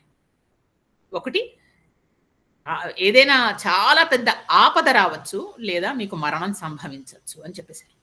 అంటే నిజాన్ని దాచకుండా నిజం చెప్పేశారు. చెప్పేసరికి దశరథుడు ఆందోళనలో పడ్డాడు. అంటే తనకు సడన్ గా ఏదైనా అయిపోతే అప్పటి వరకు యువరాజు లేడు రాజ్యానికి. పొలిటికల్ గా మనం ఆలోచిద్దాం. రాజ్యానికి యువరాజు లేడు, తను ఒక్కడే మహారాజు కింద ఉన్నాడు. అంటే వన్ మ్యాన్ ఆర్మీ కింద వస్తుంది. అప్పుడు మిగతా వాళ్ళందరూ ఏమిటవుతారు, తర్వాత ఎవరు నెక్స్ట్ అనేది ఆలోచించి అప్పుడు చెప్పాడు. ఆలోచించుకుని అప్పటికప్పుడు తన మంత్రులనందరినీ సమావేశం చేశాడు. చేసేసి వాళ్ళతో మాట్లాడాడు. ఇలాగా నాకు కొంచెం దుర్నిమిత్తాలు అంటే అలాంటివన్నీ గోచరిస్తున్నాయి, నా ఆరోగ్యం కూడా బాగుండట్లేదు, పెద్దవాడిని అయ్యాను, కాబట్టి నేను శ్రీరామచంద్రుణ్ణి నేను యువరాజుగా చేద్దాం అనుకుంటున్నాను అని ప్రకటించాడు. వెంటనే మంత్రులందరూ చాలా మంచిదండి, చాలా అంటే రాముడు అంటే ఇష్టం లేని వాళ్ళు లేరు, తప్పనిసరిగా ఇది చాలా బాగుంది మీ ఊహ అన్నారు. అనేసరికి వెంటనే ఏం చేశాడంటే అప్పుడు ఒక సభ ఏర్పాటు చేశాడు. సభ అంటే ఏంటంటే ఆ రోజుల్లో చూడండి, మనం ఏదో డెమోక్రసీ అని ఇప్పుడు మనం పొంగిపోతున్నాం, కానీ అప్పుడు కూడా అంటే త్రేత, ఇది ఎప్పటి సంగతి చెప్తున్నాను ఇప్పుడు రాముడి కాలంలో అందరినీ పౌరుల్ని అంటే మామూలుగా సామాన్య జనులని, తర్వాత పండితులని, తర్వాత మిగతా వ్యాపారస్తులు, ఇలా అందరినీ పిలిచాడు. పిలిచి వాళ్ళతో ఒక సభ ఏర్పాటు చేశాడు. చేసి తను మాట్లాడడం మొదలెట్టాడు. చెప్పి ఎలా మాట్లాడేట ఒక మేఘ గర్జనలా ఉంది ఆయన గొంతు, అంటే అంత చక్కటి గంభీరంగా చెప్పాడు. నేను ఈ రాజ్యానికి వచ్చాను, 65,000 సంవత్సరాలు పరిపాలించాడు అంటారు. ఆ వేలు అనేది మరి మనకి ఇంత విచిత్రంగా అనిపిస్తుంది, మరి ఆ రోజుల్లో అన్నేళ్ళు బతికేవాళ్ళు అనుకుంటా. అది ఎప్పటి యుగం అది గుర్తుపెట్టుకోవాలి మనం. కలియుగంతో ఈ రోజులతో మనం కంపేర్ చేయకూడదు, అది వేరు. ఇలా చేశాను, మిమ్మల్ని అందరినీ బాగా చూసుకున్నాను అని అనుకుంటున్నాను, కానీ ఇప్పుడు నేను పెద్దవాడిని అయ్యాను, ఇంకా ఎన్ని రోజులు చేయగలనో ఓపిక లేదు, నాకు ఇంకా విశ్రాంతి కావాలి, కాబట్టి నాకు పెద్ద కొడుకైనా ఈ మన ఆ రోజుల్లో అక్కడ ఆచారం అది, కాబట్టి నా పెద్ద కొడుక్కి నేను శ్రీరామచంద్రుడికి రాజ్యం ఇద్దాము అనుకుంటున్నాను, మీరేమంటారు అని అడిగాను. ఎందుకంటే ప్రజాభిప్రాయం కూడా తీసుకోవాలి, ఆయన ఇష్టం వచ్చినట్టు ఆయన ఒక్కడు డెసిషన్ తీసుకోవడానికి వీల్లేదు. వెంటనే అందరూ ఆ మాట అనగానే లేచి సంతోషంగా చప్పట్లు కొట్టి తప్పనిసరిగా మేము ఒప్పుకుంటున్నాము. కారణం ఏంటి అని అడిగట్టు ఆయన. అడిగితే అప్పుడు ఒక్కొక్కళ్ళు ఒక్కొక్కటి చెప్తారండి. అంటే రాముడి గుణగణాల్ని వాళ్ళు వర్ణిస్తారు. అక్కడ రాముడు అక్కడ లేడు సభలో, దశరథుడు మిగతా వాళ్ళందరూ సభ తీర్చి ఉన్నారు. వశిష్ఠుడు ఉన్నాడు పక్కన, వామదేవుడు ఉన్నాడు, మిగతా వాళ్ళందరూ ఉన్నారు అండి. వాళ్ళందరూ మాట్లాడతారు. ఇది రాజనీతి చతురత. అంటే ప్రజలతో స్వయంగా చెప్పిస్తున్నాడు. వాళ్ళందరూ చెప్తున్నారు, ఇలా మాకు రాముడు అంటే ఇష్టం, రాముడు అంటే ఇష్టం. ప్రజలు ఒక్కసారి మాకు రాముడే కావాలి అని అడిగిన తర్వాత రాముడిని చేస్తే అప్పుడు అభ్యంతరం ఎవరికి ఉండదుగా. ఇంకో ప్రజలు కూడా అడిగారు అని చెప్పచ్చు కదండి. అదొకటి, పైగా ప్రజల అభిప్రాయం తెలుసుకుని చేయాలి. అందుకని అంత గాబరా పడుతున్నాడు. చూడండి, మనిషిలో ఆ తొందరపాటు వచ్చేసింది, ఒకలాంటి టెన్షన్ వచ్చేస్తుంది. ఎందుకంటే తనకి ఒంట్లో బాగుండట్లేదు, ఏదన్నా అయిపోవచ్చు, బాగుండట్లేదు అని చూసి చెప్పారు, జాతకం లేదో ఉంది, వెంటనే రాముడిని చెయ్యాలి లేకపోతే తెలియదు అని ఇలా ఏదో మనసులో ఒకలాంటి ఆందోళన మొదలైంది. మనకి స్పష్టంగా తెలుస్తుంది ఆయన వల్ల. తెలిసి వెంటనే ఆ సభ అభిప్రాయం అయితే వాళ్ళు ఒక్కొక్కళ్ళు చెప్తారండి, ఎందుకు మీకు రాముడు కావాలి అని ఆయన అడిగితే అప్పుడు చెప్తారు వాళ్ళు, రాముడు సత్యవాది, 2 ప్రియ భాషణుడు. ఏదైనా సత్యం చెప్పినప్పుడు కఠినంగా చెప్పడం కాదు, చక్కగా నవ్వుతూ అవతల వాళ్ళ మనస్సు ఆకట్టుకునేలాగా మెల్లిగా చెప్తారట. అంటే ఫర్ ఎగ్జాంపుల్ ఎవరో మనకి వంట చేసి పెట్టారు, అసలు ఏమీ బాగోలేదండి అని సత్యం చెప్పడం కాదు. అంటే కూర కూడా బాగానే ఉంది కానీ పప్పు చాలా బాగుంది అన్నట్టు ఏదో అలా వాళ్ళని నొచ్చుకోకుండా చెప్పడం అనమాట. పెద్దలయ్యాడ గౌరవం, పెద్దలంటే ఎప్పుడు గౌరవించేవాడు. వయస్సు జ్ఞానవృద్ధులు వయోవృద్ధులు ఉంటారు, ప్రతి వాళ్ళకి గౌరవం ఇచ్చి వాళ్ళ దగ్గర కొత్త విషయాలు నేర్చుకునేవాడు. నిష్పక్షపాతి, వినయవంతుడు, తర్వాత చెడ్డవాళ్ళు ఉంటే వాళ్ళని శిక్షిస్తాడు, ధర్మాత్ముల్ని రక్షిస్తాడు, నేరం చేసిన వాళ్ళకి శిక్ష వేస్తాడు. ఇలాగా చెప్పారు. చెప్పి అక్కడ చెప్పారు స్త్రీలు, పెద్దవాళ్ళు, చిన్నవాళ్ళు అందరూ ప్రార్థన చేస్తున్నాం మేము శ్రీరామచంద్రుడే రాజుగా రావాలని అని అన్నారు. అంటే అందరికీ ప్రతి వాళ్ళు ఇష్టపడుతున్నారు అని. తర్వాత అన్నిటికంటే ఇష్టమే అందరికీ నచ్చిన విషయం ఏంటంటే ఎవరికైనా కష్టం వస్తే ఆయన బాధపడతాడు. అయ్యో పాపం వీళ్ళకి ఎంత కష్టం వచ్చింది అని 10 సార్లు వెళ్ళి వాళ్ళని అడుగుతాడు. అంటే ప్రజలందరితో అంత దగ్గరగా ఉంటాడు. వాళ్ళకి ఊరట కలిగిస్తాడు. వాళ్ళ ఇంట్లో వాళ్ళు వచ్చి మా ఇంట్లో ఈరోజు ఇలా జరిగింది, శుభం జరిగింది, అందరం బాగున్నా ఉంటే ఒక తండ్రిలాగా సంతోషిస్తాడు. అబ్బా పోనీలే మంచి పని అయిందని, అందరు సుఖంగా ఉన్నారు కదా అన్నట్టుగా అలా ఉంటాడు. అదేంటంటే ఒక సుఖాన్ని కలిగించడంలో చంద్రులిలా చల్లనైన వాడు, ఓర్పులో భూదేవి వంటి వాడు, బుద్ధిలో బృహస్పతి, పరాక్రమంలో ఇంద్రుడు, ఇవన్నీ ప్రజలు చెప్తున్నారండి. అంటే ఒక తండ్రికి ఎలా ఉంటుంది చెప్పండి. అసలే ఆయనకి శ్రీరాముడు అంటే ఇష్టం, ఆయన్ని చేయాలి అనుకుంటున్నాడు. ప్రజలందరూ వచ్చి పొగుడుతూ ఉంటే అదే పుత్రోత్సాహమునాడు పిల్లలు పొగుడుతూ ఉంటే, పిల్లల్ని మిగతా వాళ్ళు పొగుడుతూ ఉంటే అప్పుడు ఆ తండ్రి అనుభవిస్తాడు. కాబట్టి విష్ణువుతో సమానుడైన వాడు నీకు పుత్రుడిగా ఉన్నాడు, లోకక్షేమమే ముఖ్యంగా భావిస్తున్నాడు, కాబట్టి మాకు ఈ వరాన్నివ్వు అని అడిగారట ప్రజలు. ఎవరు? దశరథుణ్ణి. నువ్వు ఎప్పుడు మాకు బోల్డ్ అని అడగకుండా మాకు ఎన్నో మంచి మంచి పనులు చేసి పెట్టావు, వరాలు ఇస్తున్నావు, నువ్వు వరదుడివి, ఈ వరం కూడా ఇవ్వు అని అడిగారు. ఇదంతా మొదటి సర్గ. రెండవ సర్గ చెప్తున్నారు. దశరథుడికి విపరీతంగా సంతోషం వేసి ఉప్పొంగిపోయి ప్రజలందరికీ ధన్యవాదాలు చెప్పి వెంటనే ఆయనే అన్నట్టు ఇది చైత్రమాసం జరుగుతోంది. ఎలాగంటే చైత్రమాసం అంటే చూసారా మనకి ఉగాది, అప్పుడంతా పుష్పాలు చిగురించి పువ్వులన్నీ వస్తూ ఉంటాయి కదా. అందుకని అలా ఆయనకి ఎట్లా అనిపిస్తోందంటే ప్రకృతి కూడా వచ్చి శ్రీరామచంద్రుడికి పుష్ప కిరీటం పెడుతున్నట్టు ఉంది అనిపించింది. వాల్మీకి ఆయనకి కవితావేశం కూడా ఉంటుంది. మధ్య మధ్యలో కవిత అలా రాసిస్తూ ఉంటాడు. ఆ పోయిటిక్ ఫీలింగ్స్ వస్తూ ఉంటాయి అనమాట. అలాగా ప్రకృతే వచ్చి రాముడికి మొట్టమొదట పుష్ప కిరీటం ఇస్తున్నట్టుగా అనిపిస్తోందట దశరథుడికి. ఆ మాట అన్నాడు అని వెంటనే ఆయన ఏం చేశాడంటే అక్కడ ఉన్న పక్కనే వశిష్ఠుడు ఉంటే వశిష్ఠుడికి దశరథుడు చెప్తున్నాడు, వినండి, ఇది చాలా విచిత్రమైన విషయం. ముహూర్తం ఎవరు పెట్టాలి? వశిష్ఠుడు పెట్టాలి కదా. వశిష్ఠుడు పెట్టలేదు, దశరథుడే పెట్టేసి ఇప్పుడు చైత్రమాసం నడుస్తుంది. రేపు ఉన్న నక్షత్రం మన రాముడికి సంపత్తార, అంటే మంచిగా పనికొచ్చేది, ఆయనకి అన్ని విధాలుగా బాగుంటుంది. రేపే మనం ముహూర్తం పెట్టేసి రేపే ఆయనకి యువరాజ పట్టాభిషేకం చేసేద్దాము అని వశిష్ఠుడితో అన్నాడు. వశిష్ఠుడు మాట్లాడలేదు. అదేంటి నువ్వు పెట్టేస్తున్నావు, నేను కదా పెట్టాలి, నేను ఒకసారి చూసుకుంటాను అని, పంచాంగం చూడాలి, ఏవి అనట్లా వశిష్ఠుడికి అన్నీ తెలుసు. ఇది జరగదని తెలుసు, ఈయన ఏదో గాబరా పడుతున్నాడని తెలుసు. అందుకని తన గౌరవం తన నిలబెట్టుకున్నాడు. అన్నిటికీ నవ్వేసి దీవించాడు. వెంటనే ఆయన ఏం చేశాడు, రేపే చేసేస్తున్నాం కాబట్టి మీరు ఏమేం పనులు చెయ్యాలో లిస్ట్ ఇస్తాం కదా. మనం ఏదైనా పని చేయాలి, ఇంట్లో ఏదైనా పూజ ఉందన్నా గబగబా లిస్ట్ ఇచ్చి ఇవన్నీ పట్టరండి. మీరు గబగబా అందరికీ చెప్తే వీళ్ళందరూ అన్ని తీసుకొస్తారు సంబారాలు, మనం రేపు చేసేద్దాం, మీరు ముందర ఏం కావాలో ముందర చెప్పేసేయండి అందరికీ అని వశిష్ఠుడిని గాబరా పెట్టేస్తున్నాడు. మనిషిలో తెలియని ఉద్వేగం. ఒకటి ఇలాంటి చెడ్డవార్త విన్నాడు, తర్వాత 2 వయస్సులో ఉన్నాడు, పెద్దవాడైపోయాడు, 3 ఎప్పుడైనా ఏదైనా అనుకోకుండా వీళ్ళెవరో ఎదురు తిరుగుతారేమో, భరతుడు వచ్చి అడుగుతాడేమో, కైకేయి వచ్చి అడుగుతుందేమో, ఏదో మనసులో ఆయనకి ఆవేదన వస్తుంది. అందువల్ల ఆయన ప్రవర్తన తీరు చెప్పాను మీకు, నేను కదులుతున్నాయి పాత్రలు అని ఆ విధంగా కదలటం మొదలెట్టాడు. వశిష్ఠుడు అప్పుడు అందరికీ ఆజ్ఞాపిస్తున్నాడు, ఏమేం కావాలి నాకు.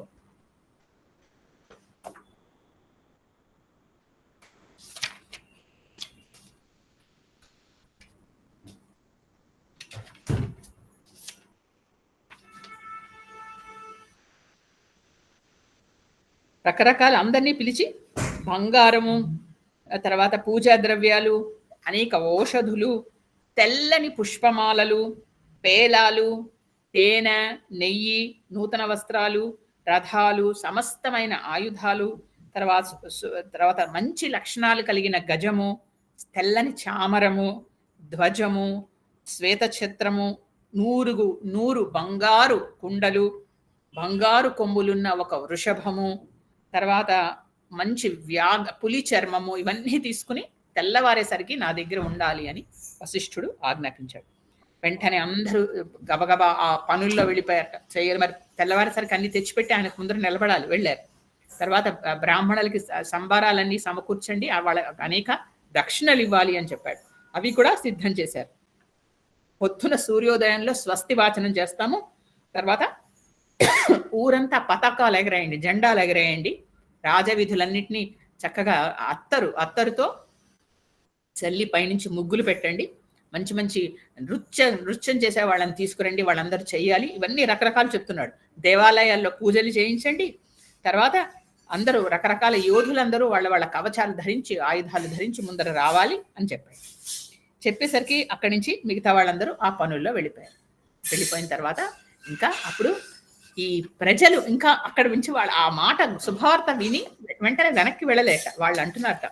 ఏంటంటున్నారంటే, రాజుగారు అంటే ఏంటంటే ఎలా అంటే ఒక పెద్ద ఏనుగు ఎక్కుతారు. అంటే మహారాజు అయిన తర్వాత లేదా యువరాజు అయినా సరే ఒక పెద్ద ఏనుగు ఎక్కి ఒక తెల్లని గొడుగు ధరించి వస్తాడు. అదొక ఆచారం అక్కడ.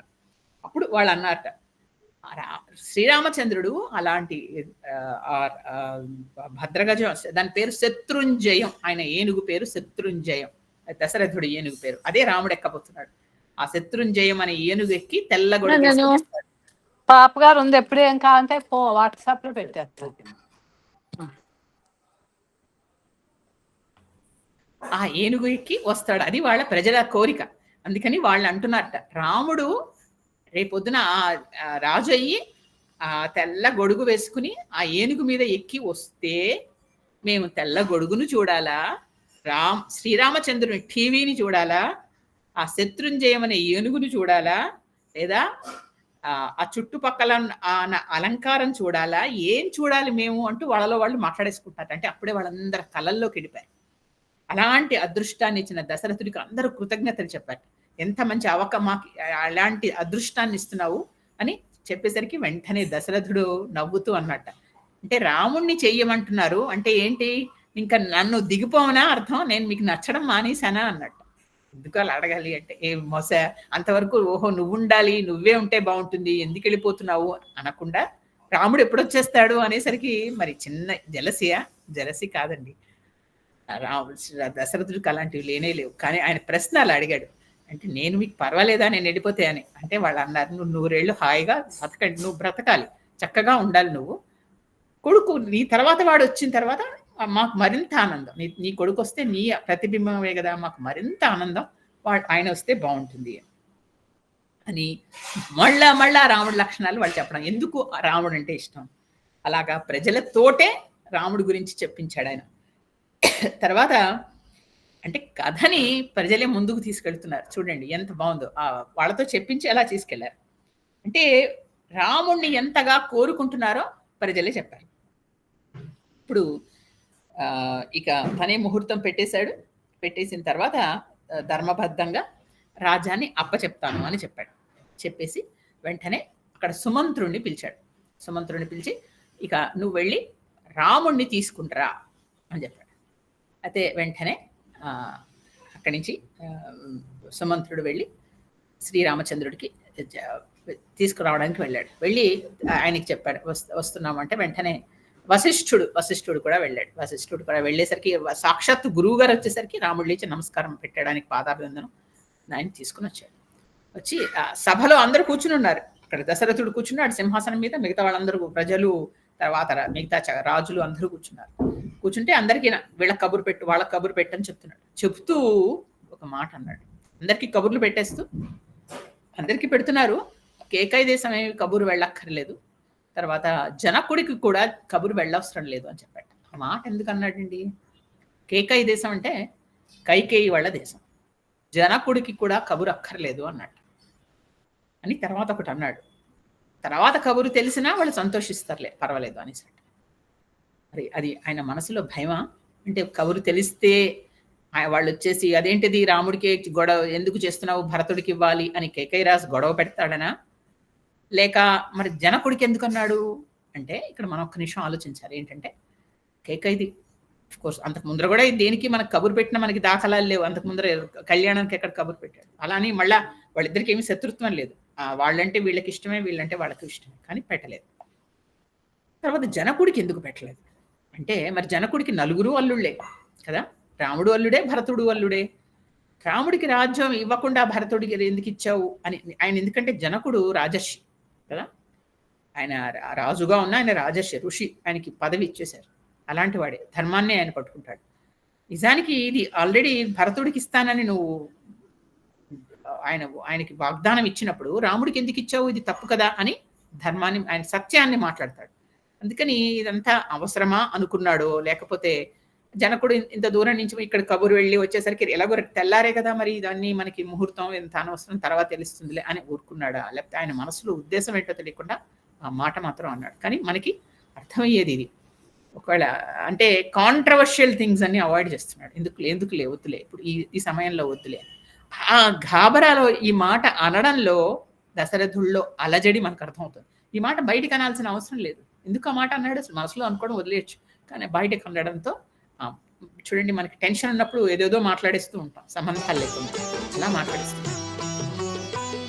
సరిగా ఆ కబురు అటు కైకేయి రాజ్యం వెళ్ళలేదు, ఇటు జనకుడికి వెళ్ళలేదు, వాళ్ళు ఎవరికి తెలియదు. మర్నాడు చేసేయాలని డిసైడ్ అయిపోయింది. అప్పుడు ఈ లోపల కబురు పెట్టాడు, ఎదురుకుండా శ్రీరామచంద్రుడు ఆయన రథంలో దిగి వస్తున్నాడు. ఎలా ఉన్నట్ట అక్కడి నుంచి గంభీరంగా నడిచొస్తుంటే దశరథుడు ఇలా చూసుకుంటున్నాడు కొడుకుని. ఎందుకంటే అసలే పెద్ద కొడుకు అంటే ఇష్టం, అందులో విష్ణుమూర్తి ఎదురుకుండా నడిచొస్తుంటే ఎలా ఉంటుంది ఆ శోభ మీరు ఊహించుకోండి. తర్వాత ప్రజలందరూ జయ జయధ్వానాలు చేస్తున్నారు. ప్రజలందరికీ రాముడు అంటే ఎంత ఇష్టమో చెప్పారు. ఇప్పుడే పొంగిపోతున్నాడు ఆనందంతో. ఇక ఎలా నడిచేట ఒక ఒక మద గజంలాగా నడిచొస్తున్నట్టు. ఏనుగుతో కంపారిజన్ ఏమిటి, ఇది విచిత్రంగా అనిపిస్తుంది. ఒక కమలం లాంటి కళ్ళు అంటారు అమ్మాయిని పోల్చేటప్పుడు. నిజంగా కమలం అంటే పెద్ద ఇదిగా అంతంత కళ్ళు ఉంటే ఇక్కడి నుంచి ఇక్కడి వరకు బాగుంటుందా అంటే అలా కాదు. ఆ కమలంలో ఉండే ఆ లేతదనం, ఆ తర్వాత ఆ చిన్న మెరుపు, ఆ షేప్ అలా ఉందని, అంతేగాని కమలం లాగా అంటే అలా అని కాదు. అందులో ఒక లక్షణం మనం తీసుకోవాలి. అలాగే ఈ మద గజం లాగా నడిచాడు అంటే గజం నడిచినట్టు అదేమిటిది నల్లగా లావుగా ఎలా ఉన్నాడా అని కాదు అర్థం. అక్కడ గజంట లక్షణం ఏంటంటే ఏనుగు మీద విపరీతమైన బరువు పెడతారు కదా, ఆ బరువు పెట్టినా ఒకలా నడుస్తుంది, బరువు అంతా తీసేసి ఖాళీగా ఉన్నా కూడా అలాగే నడుస్తుంది కదా. మెల్లిగానే చక్కగా ఇలా మందంగానే నడుస్తుంది, గబగబ గబా ఇలా పరిగెట్టదు, బరువు లేదని. బరువు ఉందని మెల్లిగా నడవదు. అది శ్రీరాముడి లక్షణం. ఆయన దుఃఖం ఉన్నా కుంగిపోట, సుఖం ఉన్నా మామూలుగానే ఉంటాడు. అంటే ఎప్పుడు అలాగే ఉంటాడు అని చెప్పడానికి ఆ పదాన్ని, ఆ పోలికని అక్కడ పెట్టారు. అదండి వాల్మీకి ఎక్కడ ఏది మనకి కంపారిజన్ చేయాలో అది చేస్తుంటారు. కాబట్టి కష్టమైన సుఖమైన రాముడు ఒకేలా ఉంటాడు అని చెప్పడానికి ఆ మద గజంతో కంపేర్ చేసి చెప్పారు. అక్కడి నుంచి అలా నడిచొస్తున్నాడు, శ్రీరామచంద్రుడిని చూస్తున్నాడు. ఈయన ఆ అందము, ఆ టీవీ, తర్వాత ఇలా దగ్గరికి వచ్చే కొద్దీ ఆయన కనిపించిందిట.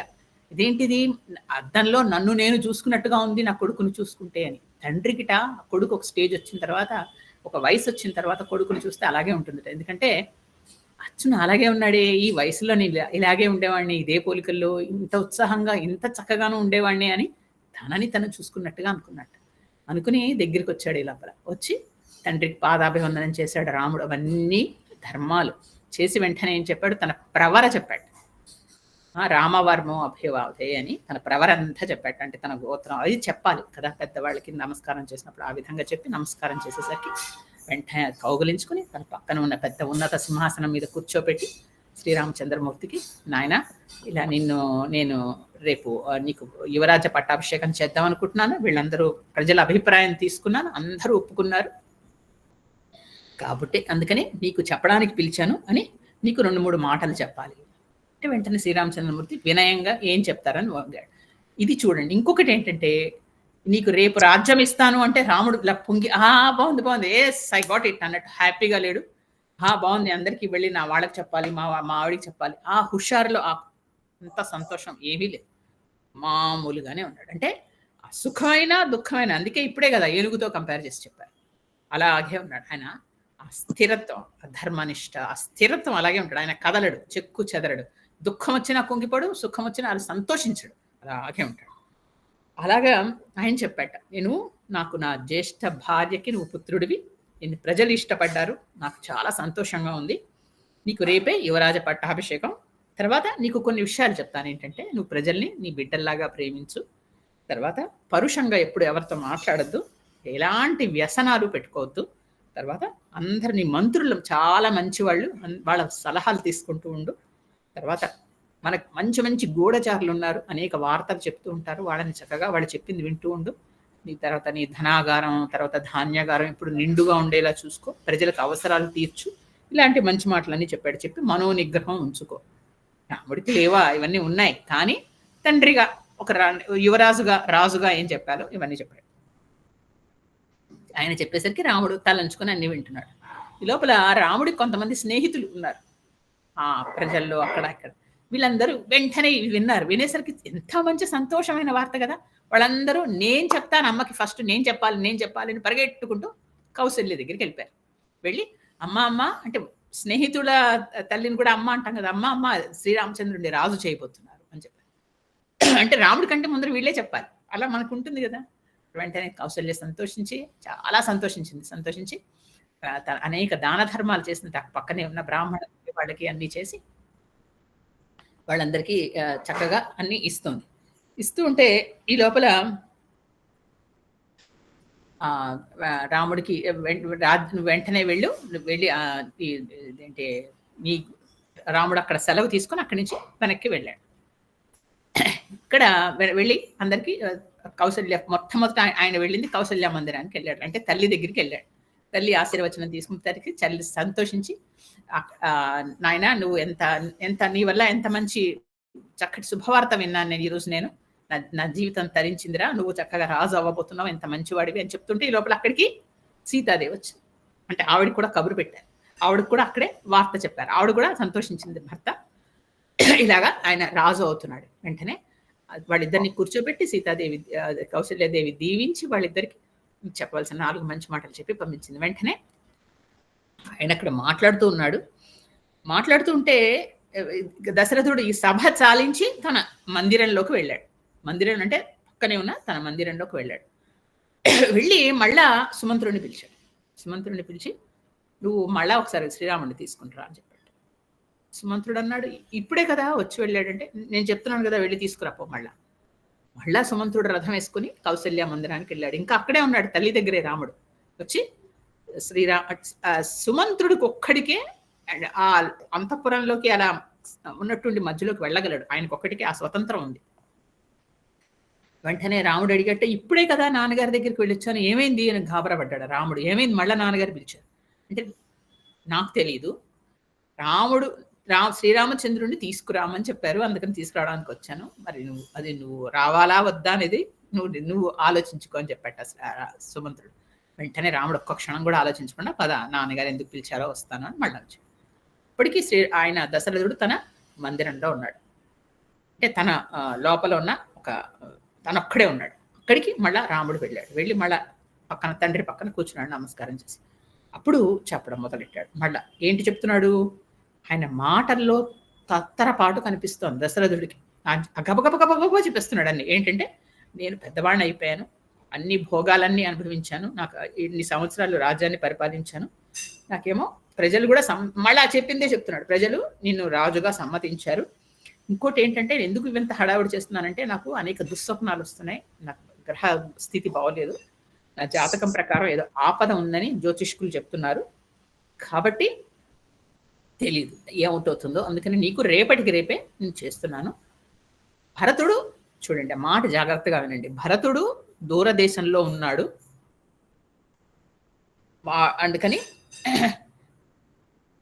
కాబట్టి మేనమామ ఇంటికి అక్కడ ఉన్నాడు, అతను వచ్చేలోపే నీకు పట్టాభిషేకం చేస్తాను అని చెప్పాడు. అని మళ్ళా వెంటనే అంటున్నాడు, భరతుడు మంచివాడే, నేను నీకు చేస్తాను అంటే అతనే అడ్డురాడు, కానీ మనుషుల మనసులు చంచలమైనవి. అంటే ఏ మనిషి గురించి మాట్లాడుతున్నాడు అది స్పష్టంగా లేదు. ఆయన మాట్లాడుతుంది కైకేయి గురించే. మనుష్యుల మనసులు చంచలంగా ఉంటాయి. భరతుడు మంచివాడే, మళ్ళీ భరతుడి గురించి తనకు తెలియదా తండ్రిగా? భరతుడి గురించి ఏదైనా చెడు మాట్లాడితే రాముడు ఊరుకుంటాడా? రాముడికి కూడా భరతుడు అంటే అంత ప్రేమే. అందుకని భరతుడు రాకుండానే నీకు పట్టాభిషేకం చెయ్యాలి అనే మాట చెప్పాడు. చెప్పి చెప్పలేము. మనుషులు మనసులు చంచలమైనవి, మారిపోతూ ఉంటాయి. ఎలా మారుతుందో తెలియదు. అందువల్ల నిర్ణయాలు మారచ్చు. కాబట్టి నాయన రేపు పొద్దున్నే నీకు ఇలాగా చేద్దాం అనుకుంటున్నాను. అందుకని శుభం వెళ్ళిరా అని చెప్పాడు. వెంటనే అక్కడి నుంచి నువ్వును నీ భార్య ఈరోజు ఉపవాసం ఉండాలి, దేవుడి దగ్గర పూజ చేసుకొని ఉపవాసం ఉండి రేపు పొద్దున్న మంగళ స్నానాలు చేస్తే మీకు వెంటనే నేను రాజ్యాభిషేకం చేస్తాను అని చెప్పాడు. ఇక్కడ వెంటనే రాముడు వెళ్ళిపోయాడు. మనం ఒక్కసారి దశరథుడి మనస్థితి ఆలోచిద్దాం.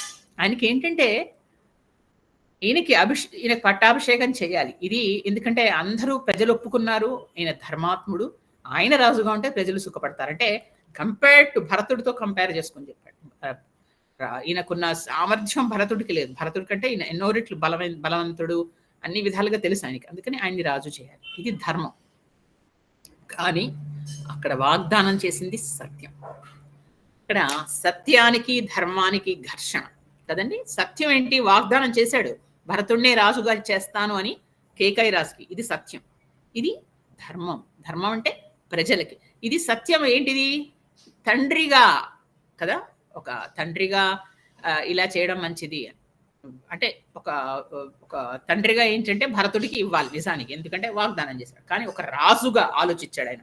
ప్రజలు అందరి మంచి ఆలోచిస్తే ఇక్కడ శ్రీరామచంద్రుడు రాజు అవ్వాలి. ఇది వ్యక్తిగత నిర్ణయం అయితే ఇది ప్రజా విషయం, ఒక మహారాజుగా తీసుకోవాల్సిన నిర్ణయం. ఈ రెండింటినీ ఆయన తూచుకుని అప్పుడు దీనికి ఎక్కువ మొగ్గు చూపాడు. ప్రజలు ముఖ్యం కాబట్టి ఇది నేను చేస్తాను అని ఇలాగా. అందుకని సత్యాన్ని తగ్గించి ధర్మానికి పెద్దపీట వేశాడు కదా. సత్యానికి తగ్గించాడు, ధర్మానికి పెద్దపీట వేశాడు. కానీ సత్యమే ఇప్పుడు పైకొంటుందండి. సత్యం అనేది ధర్మానికంటే ముఖ్యం. ఎందుకంటే సత్యం ఎప్పుడు స్థిరంగా ఉంటుంది. ఒక ట్రూత్ ఎప్పుడు ట్రూత్ గానే ఉంటుంది. కానీ ధర్మం మారుతుంది. ధర్మం ఇప్పుడు ఇక్కడ ఉండే ధర్మం స్థలాన్ని బట్టి లేదా కాలాన్ని బట్టి మారిపోతుంది. ఇక్కడ ధర్మం ఉందనుకోండి, ఒక ధర్మం మనం ఏదో పొద్దున్నే లేచి ఇలా చేయాలి, లేదా రెండు మూడు ఇప్పుడు మన పూజలు ఏవో చేసుకున్నాం. నేను ఇదే ధర్మాన్ని, నవరాత్రి ధర్మాలు నేను అమెరికాలో కూడా చేశాను. కానీ ఇక్కడ పాటించినట్టు అక్కడ పాటించడం అవ్వదు, తేడా వస్తుంది కదా. అక్కడ స్థలాన్ని బట్టి మారుతుంది, కొంత మారుతుంది కదా. అంటే స్థలాన్ని బట్టి ధర్మం మారుతుంది, కానీ సత్యం మారదు కదా. ఇప్పుడు మీకు అర్థమైంది కదా సత్యానికి ధర్మానికి ఉండే తేడా. సత్యం అంటే సత్యం, ట్రూత్. ఇది చేశాను అన్నది కాబట్టి చేసి తీరాలి. ధర్మం అలా కాదు. ఇక్కడ ఇలా ఉంటుంది. తర్వాత ఇప్పుడు చూడండి, త్రేతాయుగంలో ఉన్న ధర్మం ఇప్పుడు లేదు. ఇది వరకు అప్పుడు చేసిన ధర్మాలు ఇప్పుడు మనం పాటించట్లా కలియుగంలో. అంటే కాలాన్ని బట్టి ధర్మం మారిపోతుంది, స్థలాన్ని బట్టి ధర్మం మారుతుంది, కానీ సత్యం మారదు. ఆయన ఏం చేశాడంటే సత్యానికి తక్కువ ఇచ్చి ధర్మానికి ఎక్కువ ఇచ్చాడు. ఇది చల్లదు, మళ్ళా సత్యమే పైకి వస్తుంది. అది వెనకాతల అంతరార్థం. కానీ ఇక్కడ ఆయన పడ్డ ఘర్షణ చూడండి. ఒక వయసులో ఉన్నవాడు, పెద్దవాడు, అంత పరాక్రమవంతుడైనా ఆయన తత్రపాటు భయం. అంటే ఈ తబుక్కుని వీళ్ళు తెలిసి వీళ్ళు వచ్చే లోపల రాముడిని పట్టాభిషేకం ఒకసారి చేసేసాం అనుకోండి, ఓకే చేశాడు ఇంకా అని అంత చిన్నగా ఎవరు గొడవలు పెట్టరు. కాబట్టి అందరికీ తెలిసే లోపలే జరిగిపోవాలి అనే ఆతృతలో ఇలాగ ఆయనంతటా ఆయన వశిష్ఠుడున్న ముహూర్తం పెట్టి రాముడిని హడావిడి చేసేసి సన్నిధం చేసి పట్టాభిషేకానికి సిద్ధం చేస్తున్నాడు. ఇది మొదటి 2 సర్గలు ఈరోజు చెప్పాను. శ్రీరామచంద్రుడు పట్టాభిషేకం చేసే సందర్భం. ఇక్కడ ఒక చిన్న మాట చెప్పాలి మీకు. అంటే ఇది దీనికి వాల్మీకి రామాయణానికి సంబంధించింది కాదు. రాముడిలో చెప్పగానే అంటే నిన్ను మేము పట్టాభిషేకం చేస్తున్నాము అంటే అంత సంతోషము కనపడలేదు. తర్వాత నువ్వు అడవికి వెళ్ళు అన్నప్పుడు అంత దుఃఖము కనపడలేదు. తండ్రి చెప్పాడు, పాటించాలి, ధర్మం అంతే, అలాగే ఉన్నాడు కదా. ఇది రాముడి లక్షణం అని అందరం చూసే ఉంటాం. మన చిన్నప్పటి సినిమా సంపూర్ణ రామాయణం బాపు తీశాడు, శోభన్ బాబు, చంద్రకళ. ఆ సినిమా తీసేటప్పుడు ఇదే సరిగ్గా సీన్ వచ్చినప్పుడు అరణ్యకాండ, నీకు అడవికి వెళ్ళు అని చెప్తే అప్పుడు ఎలాంటి ఎక్స్ప్రెషన్ చూపించాలి అని శోభన్ బాబు అడిగట బాపుని. బాపు అలాగే అన్ని రామాయణాలు, ఒక రకరకాల రామాయణాలు అన్ని రకాలు చదివి ఎన్నోసార్లు పారాయణ చేస్తున్నాడు. ఆయనకి ఇష్టదైవం రాముడు. అప్పుడు ఆయన చెప్పట, రాముడు అంటేనే ఎక్స్ప్రెషన్ చూపించకూడదు, ఎలాంటి ఎక్స్ప్రెషన్ చూపించకు, నువ్వు శాంతంగా అలాగే ఉండు. అది చాలా కష్టమైంది అని శోభన్ బాబు ఇప్పుడు చెప్తే చదివాను. అంటే రాముడికి సంబంధించిన ఫీలింగ్ కాబట్టి ఇది నిజానికి నేను ఉత్తినే మీకు షేర్ చేసుకుంటున్నాను ద లైటర్ సైడ్. అంటే అలాంటి రాముడు ఏమి ఉండవాడికి. ధర్మం చేస్తున్నానా లేదా అంతే, కొడుకుగా నా ధర్మం చేయాలి, భర్తగా నా ధర్మం చేయాలి అంతే చూస్తాడు తప్ప, ఒక రాజుగా నా ధర్మం చేయాలి తప్ప ఎక్స్ప్రెషన్స్ అలా ఉండదండి. చాలా అది చెప్పడం కోసం ఇది చెప్పాను. సో ఇది ఒక్కొక్కళ్ళని ఇక్కడ దశరథుడి పర్సనాలిటీ మూమెంట్ మళ్ళీ చూస్తున్నారు కదా, ఎలా సడన్ గా ఎంతెంత కథ అలా జరిగిపోతూ ఉంటుంది. పైగా దీన్ని ఏమిటంటారో తెలుసా అండి, సంస్కృతంలో ఊర్జితం అంటారు. ఊర్జితం అంటే సస్పెన్స్. అంటే ఏంటవుతుందో తెలియదు, ఏ క్షణంలో ఏంటవుతుంది. అంటే మనకంటే రామాయణం అంతా తెలుసు కాబట్టి, లేకపోతే ఏ క్షణంలో ఏంటవుతుంది. వెంటనే అక్కడి నుంచి యుధాజిత్తు వాళ్ళు వచ్చేస్తారా, లేకపోతే కైకి వచ్చి హడావిడి చేస్తుందా, భర్తుడు వచ్చి నాకు కావాలంటాడా, ఏంటవుతుంది తెలియదు. ఎందుకు ఇంత మర్నాడు చేసేస్తున్నాడు అంటే అంత అలాగా నడుస్తుంది అయోధ్యాకాండ. అంతే ఎప్పుడు ఏమవుతుందో తెలియని గొప్ప విపరీతమైన సస్పెన్స్. నేను మీకు చెప్పాను రామాయణంలో ఏంటవుతుందంటే అంతా బాగుంది కులాసాగా ఉన్నప్పుడు ఒక పాత్ర ప్రవేశించి కథ అంతా అల్లకల్లోలం చేస్తుంది అని. అలాంటి పాత్ర మనకి వచ్చే వారం ప్రవేశించబోతోంది. మళ్ళా ఎందుకు అలా చేసింది, అలా చేయాల్సిన అవసరం ఏంటి వచ్చింది అనేది పూర్తిగా మనం వచ్చే వారం తెలుసుకుందాం. ఈరోజు అయోధ్యకాండ మొదలెట్టడం అది సీతారాములు మనకి ఇచ్చిన ఆశీర్వాదం అని నేను అనుకుంటున్నాను. మనం ప్రార్థనా శ్లోకం చెప్పుకుని ముగించేద్దాం.